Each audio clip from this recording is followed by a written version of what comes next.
वो पिछले दिनों वो टॉपिक चल रहा था, आपका ही टॉपिक था। जी जी। और ये जुम्मा है, मुनासबत से ये मैं बात अर्ज़ करने जा रहा हूँ कि कहा जा रहा था कि माफ़ करना जो है, माफ़ कर दो तो अल्लाह पाक तुम्हें भी माफ़ कर देगा। ये जी, टॉपिक चल रहा था बिल्कुल पिछले बिल्कुल, चल हमने रहा था। काफ़ी डिस्कशन की है बिल्कुल इस चल पे। रहा था। अब एक आता है दूसरा दर्जा, माफ़ी मांगना।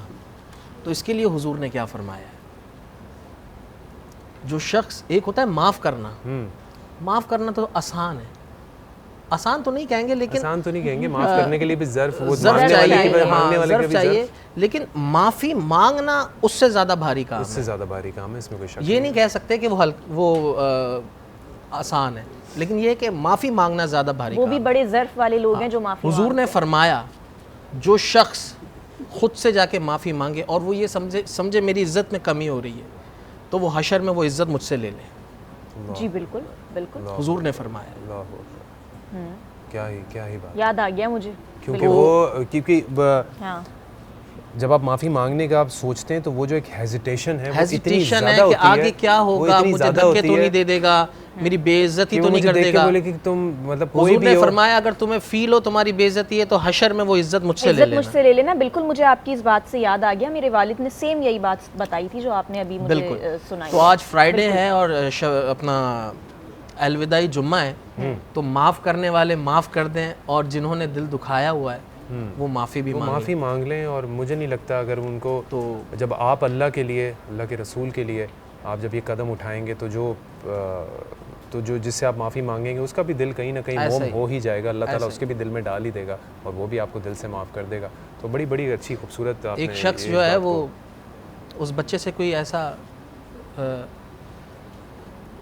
दुनियावी लेवल पे गुनाह हो गया, तो जो बाप था वो बड़ा इज़्ज़तदार बाप था और जिसके साथ वो मामला हुआ उसके बाप ने उस पर जो है ना वो केस कर दिया और वो कस्टडी हो गया।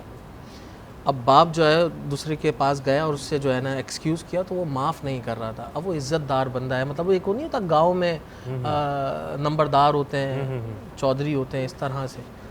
तो एक बुज़ुर्ग ने कहा, किसी ने बोला इनके पास चले जाएं, ये दुआ करेंगे, अल्लाह पाक बेहतर करेगा। वो उनके पास गया, उसने कहा भाई एक अमल कर लो, अगर तुमने कर लिया तो इंशाअल्लाह मैं उम्मीद है कि अल्लाह पे यकीन है कि वो बाहर आ जाएगा, तुम्हारा बच्चा माफ़ कर दिया जाएगा। कह रहे हैं वो क्या अमल है? कह रहे हर मस्जिद में 5 नमाज़ें पढ़नी है और 5 नमाज़ें अलग अलग मुख्तलिफ मस्जिद में पढ़नी है, और जब नमाजी बाहर निकल रहे हो ना तो उनकी चप्पलें सीधे करके उनके पाँवों में पहनानी है। तो वो शख्स है ना, मैं तो नहीं पहना सकता, ये काम नहीं कर सकता। खैर मुख्तसर काफ़ी वक्त गुजरा, उसने कहा यार ये मैं यही अमल करके देख लूँ।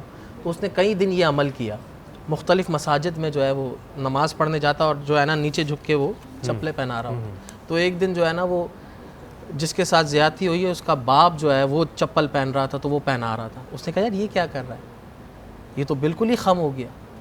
तो देखें किस तरह उसके दिल में नरमी आई, उसने कहा ये तो बिल्कुल ही खम हो गया, बिल्कुल ही खम हो गया। अल्लाह अल्लाह अल्लाह। उसने कहा मेरे बच्चे को माफ़ कर दो, तो उसके बच्चे को माफ़ कर। क्या तो बात अल्लाह है। पाक से दुआ है कि अल्लाह पाक हमारी गलतियाँ भी माफ़ करे और जिनका दिल हमने दुखाया अल्लाह पाक हमें भी माफ़ करे। हमें भी माफ़ करें। आमीन आमीन।